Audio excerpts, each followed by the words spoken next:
Est-ce que vous aussi, vous avez l'impression que votre vie est bloquée, que vos projets n'avancent pas, que vous rencontrez toujours le même type de personnes et que ça ne vous fait pas évoluer? Vous avez le sentiment que c'est votre karma, votre destinée, que vous ne pouvez pas y faire grand-chose? Eh bien, détrompez-vous, j'ai non seulement une explication, mais aussi une solution.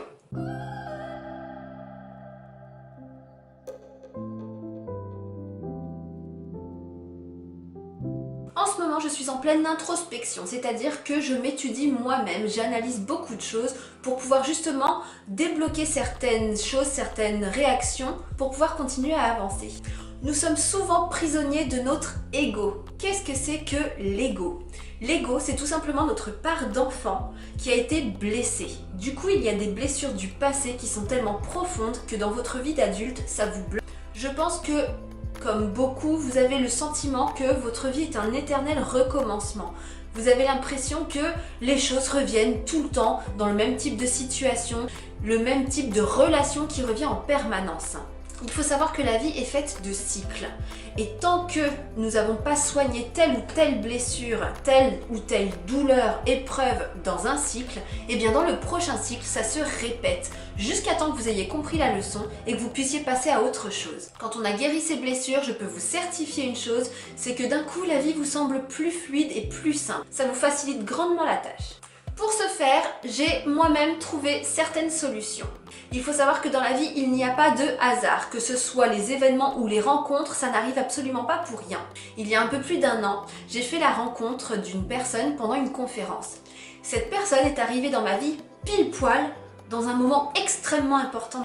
Mon amie, elle est toujours là et elle m'aide à pointer du doigt ce qui cloche dans ma vie, ce qui bloque et ce qu'il faut que je fasse pour pouvoir évoluer. En ce moment, elle est en pleine formation, elle est en train de devenir coach de vie. Son travail, c'est de réussir à analyser nos émotions, le pourquoi on est blessé par telle ou telle chose, et du coup, on remonte dans le passé pour pouvoir pointer du doigt la source du problème, la guérir et la classer. Du coup, mon amie m'aide énormément à évoluer.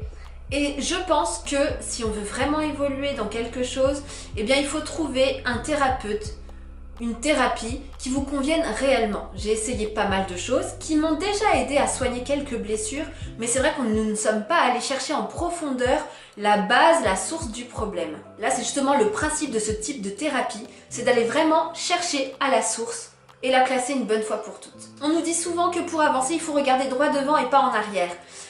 Je ne vous dis pas de repenser, de ressasser le passé, mais parfois il y a besoin de faire un retour en arrière pour vraiment aller chercher ce qui ne va pas à la base des choses.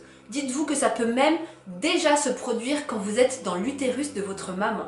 Moi, par exemple, et je ne pensais pas que ça aurait un tel impact dans ma vie.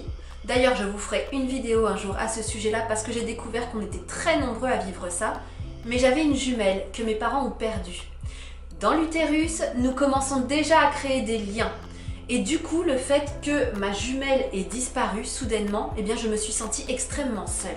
Il y a eu d'autres épreuves dans ma vie qui ont fait que j'ai été une enfant blessée. Et dans ma vie d'adulte, clairement, ça me bloque. Et du coup, on est en train d'analyser ça, point par point, pour pouvoir enfin régler les choses et avancer. Pour m'accompagner dans cette thérapie, j'ai aussi fait la découverte d'un livre génial. J'en ai énormément entendu parler, donc beaucoup le connaissent déjà. C'est le livre sur les 5 blessures qui vous empêchent d'être vous-même. Alors dans les 5 blessures, il y a, si je me souviens bien, le rejet, l'abandon, l'humiliation, la trahison. Et celui-là, c'est comme les 7 nains, il y en a toujours un qu'on oublie, l'injustice. Alors après analyse des choses, en lisant bien les chapitres, ils vous décrivent carrément les caractéristiques physiques qui correspondent à telle ou telle blessure. Du coup, moi, après analyse, j'en ai étudié 3. J'ai étudié le rejet, l'abandon et l'humiliation. Et il s'avère que sur les 3, j'en ai 2. Et je sens bien que je vais me taper un petit coup de trahison aussi. Il y en aura qui auront une seule blessure à soigner, tant mieux pour eux, j'ai envie de dire, et d'autres qui auront les 5. Et c'est pour ça que ces 2 éléments sont extrêmement complémentaires. La thérapie que je suis en train de suivre en ce moment, plus ce livre. Ils vont très très bien l'un avec l'autre. Le livre vous permet d'évoluer un petit peu plus vite encore dans votre thérapie. Et alors, surtout, ne pensez pas que parce que vous avez eu une enfance dorée, vous n'avez pas de blessures. Comme je vous l'ai dit, ça peut arriver déjà dès l'utérus. Du coup, comme moi, vous avez très bien pu perdre un jumeau, ou bien alors vous êtes un bébé surprise, vos parents ne s'attendaient pas à vous avoir et du coup ça a créé un petit désordre psychologique chez eux que vous avez ressenti. Ne négligez surtout pas la moindre de vos émotions, car les émotions que vous avez aujourd'hui, c'est donc votre ego, votre part d'enfant blessé qui parle, et donc du coup ça veut dire que vous avez des blessures.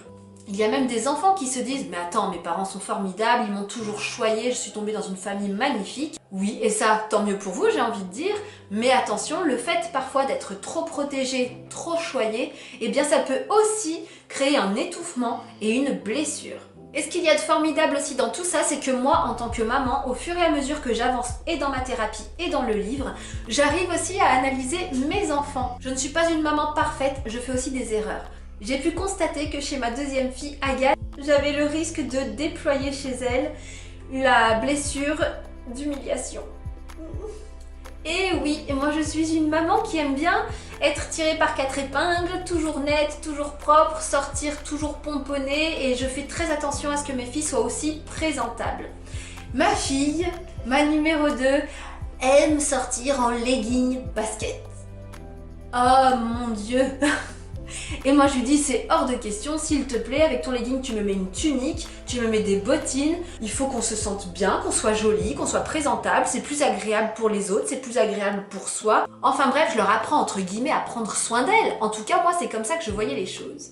Et non, en lisant le livre, j'ai découvert que je risquais de lui créer cette blessure-là, parce que au fond d'elle, ma fille, ce qu'elle comprend c'est « tu as honte de ce que je suis vraiment ». Et bah croyez-moi que ça vous met une sacrée baffe. Du coup, je prends sur moi, je lui ai dit « Bon, écoute, si tu veux t'habiller de telle ou telle façon, je te laisse le faire, je te laisse libre d'être qui tu es vraiment et ce que tu aimes réellement, sans projeter sur toi ce que moi je veux vraiment. » Du coup, eh bien, grâce à ça, votre enfant aura moins de blessures que vous, moins de travail que vous et sera plus épanoui que vous. Donc vous lui faites un beau cadeau. C'est pour cela que j'avais envie de vous faire cette vidéo, parce que je pense qu'il est vraiment très important d'avoir conscience de ces blessures, de les gérer et d'éviter de les transmettre à nos enfants. Donc voilà, c'était la vidéo de cette semaine, j'espère qu'elle vous aura plu. N'hésitez pas à vous abonner, à liker, à partager, à commenter. En tout cas, moi je vous retrouve la semaine prochaine pour une autre vidéo et d'ici là, je vous embrasse bien fort, prenez soin de vous et prenez les bonnes décisions. Je vous embrasse!